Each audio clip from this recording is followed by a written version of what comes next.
looks like that's all the time we have for this week. Thank you for tuning in to Creepy Cheapies once again. We'll see you again next time. And remember, until next week, never change hearses in the middle of a scream.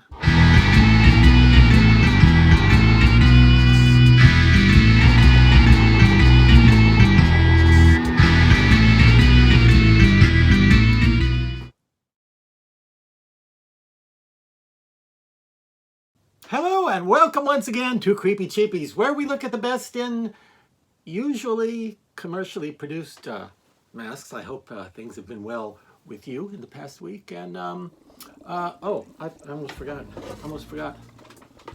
Creepy Cheapies, take 3,268. I want to be professional about this, you know. Anyway, as you may know, but if you may have forgotten because it's been so long, normally on Creepy Cheapies, we would talk about and I would present and discuss the details of a commercially produced latex monster mask of some sort. Well, way back in the year 2026, there was a bit of a delay in the Halloween masks, and usually you can find a good mask every once a week all year, but well, in 2026 there was sort of a shortage of masks. It's true. And I thought, well, I'll keep Creepy Cheapies going. I'll do what everybody has asked me to do. A lot of people have suggested a surprising number of people. Come to think of it, any would be a surprising number of people to me. But a number of people have suggested, why don't you occasionally talk about some of the masks that you made, that I made, that is, or designed, or, you know, my own characters, my own creations. And I thought, yeah. But then I thought, okay, this is the time to try that because I'm short of commercial masks. And quick, before the building burns down, thanks to that candle, from Coffin Ghoul, Cthulhu candle. Anyway, well, I thought it would be a couple of weeks, or it would be sporadic, you know, time to time. I had no idea we would go this long without me getting my hands on any new masks to discuss. So let's discuss something from the ancient past. I will introduce you instead to an old friend of mine, and I do mean old, very old friend of mine. Now, I don't know about you. How would I? Why would you think I would know about you? How could I know that? No, of course not. I don't know about you, but as for me, I don't remember much from the days of what the Earth people call childhood. I don't remember a lot of that stuff. And as an addendum to that, one time there was a big dinner, and I don't remember if it was Thanksgiving or Christmas or something, big group. My mom was there, and they were talking about childhood stuff, and I said, you know, Mom, I don't remember much of my childhood. I don't remember, like, places, rooms, or anything. I don't remember much. And without hesitation, Mom said, thank God. That makes you feel good, doesn't it? Anyway, today's monstrosity is a long-time companion, a long-time friend, because, as I was saying, by the time I was old enough to even pick up a writing instrument, pencil or a pen, and normally I prefer pens because pencils just seem like pens with fear of commitment issues, you know. I generally preferred pens, but as soon as I could draw or write anything, I was drawing little monsters. I was drawing little stick figure monsters and cartoon monsters, and one of them happened to be a mummy.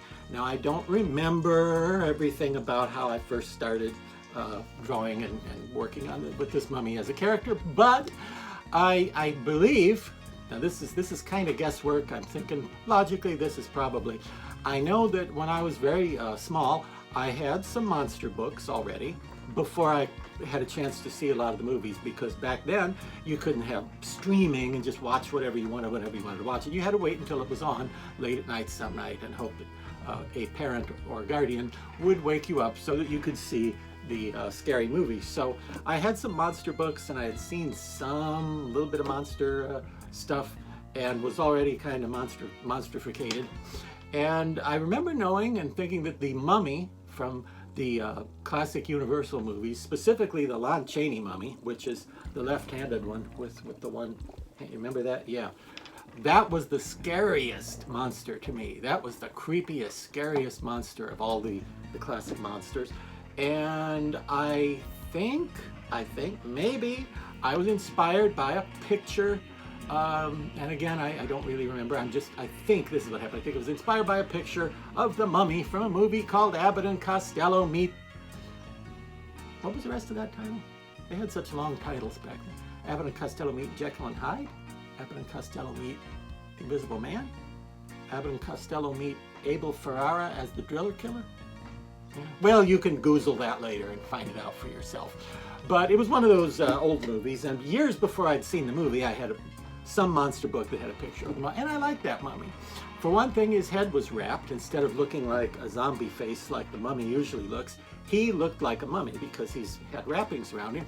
And I liked his kind of round as a ball head, and I started drawing little cartoon mummies.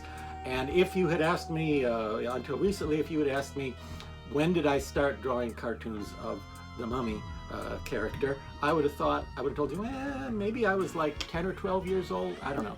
Well, a couple of years ago, well, longer than that now, 900 years ago, I don't know, my mom became incapacitated by a rare disease called oldness.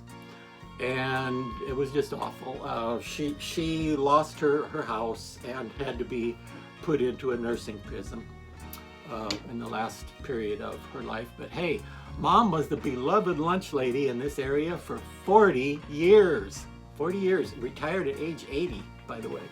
But anyway, Mom died a couple of years ago, and one of the things that was found in her house, and there wasn't much, one of the things found in her house was stacks of old drawings that I did when I was a little child. And I guess I was drawing Cecil Mummy, today's Monster of the Week, even younger than what I thought, because there are a lot of little stick figure, very simple, looks like even younger, that date back farther than I would have thought. Anyway, a million years later, finally, a mask was released in 2024, and as you might have guessed, this is one of a series of 8 masks released by me, sculpted for me by the legendary Chris Russell, formerly of, that's right, TwistedToyBox.net, that's gone, now of Coffin Ghoul. Now of CoffinGhoul.com, who offered to do some sculptures of some of my characters. And it was actually Chris Russell's idea to do Cecil Mummy because he had seen some of my comic books and he just liked the character. He liked the way he looked and he liked his attitude, and Chris just liked him and thought he'd make a fun mask. And I remember thinking back in 2024, is anybody going to go for that? Because it's kind of a friendly mummy, a non-scary. That might not be a hot idea, mask-wise, but turned out to be the first one that sold out. Oh, did he say sold out? Yeah, I'm kind of breaking one of my own rules here, because normally on Creepy Cheapies, I try to cover masks that are currently available. This one is currently not available, but hey, these are lean times. These are lean times. We're all leaning on something as we wait for new masks to come out. So we resorted to the story of Cecil Mummy. Why is he called Cecil? Well, my thinking is that it's not really the name on his ancient Egyptian birth certificate, but his real name would be something multi-syllable, unpronounceable. Nobody can remember it, so they call him Cecil because his Egyptian name has some of those sounds in it, you see. So he just goes by Cecil for short. And these came with the tag. Let me show you the tag. Look at that. Cecil Mummy right there from Dr. Lady's Hassle Castle cartoons. There's Cecil Mummy. And by the way, Cecil has made a few guest appearances in my homemade music videos for my original songs and stuff. Cecil sometimes shows up.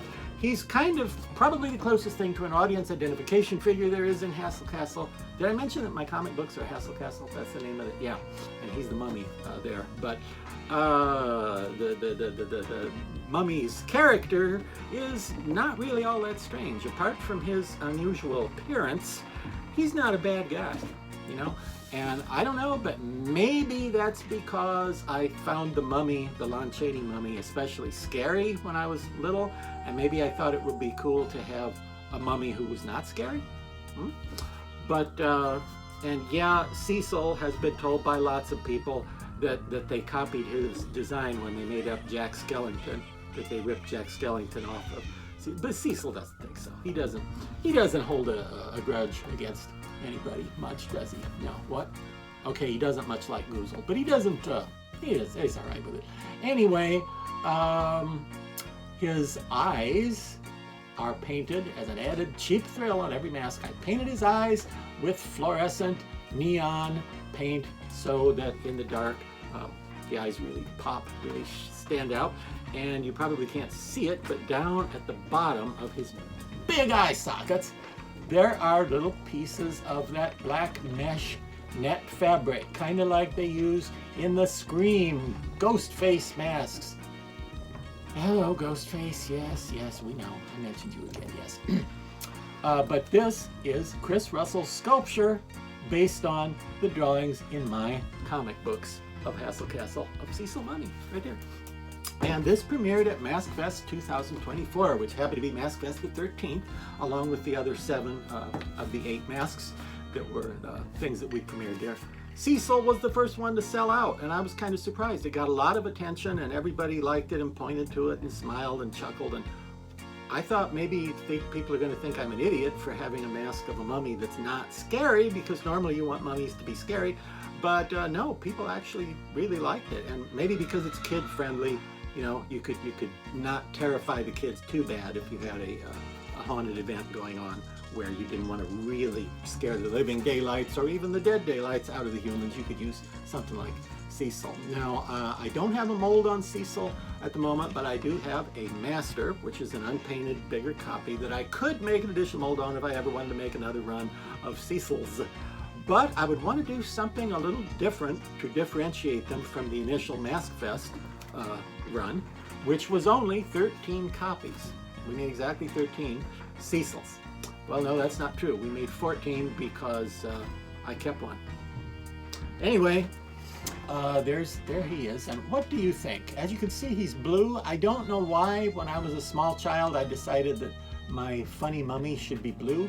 Maybe just because it was inappropriate for a mummy, or maybe because I thought it looked cool like a ghost to have him be a pale blue. But anyway, he is typically a pale blue color, and of course what you would wear with it would be a mummy suit that's pale blue, right? Even just if you had a decent mummy suit, just maybe spray a little lightly, a little bit of light blue spray paint on it to make it kind of look more like he looks. And as further proof, further evidence that this character has been around a very long time indeed, we have here, look at this. This is something apparently I made out of styrofoam balls. It's a little Cecil mummy, hey kids, that I made for a little girl who lived in the neighborhood. I made it for a little girl who was a neighbor when I was a kid. And a million years later, somebody in her family found it and thought maybe I would like to have it back. And I had forgotten all about it, but look at that. It was a little Cecil that I made out of styrofoam balls and fabric when I was a little kid. And maybe I thought she was gonna hang it on her Christmas tree. I don't remember, but all these years later, I have this ancient Cecil mummy figure made by child me. So that's a little weird, isn't it? Anyway, I think that pretty much wraps up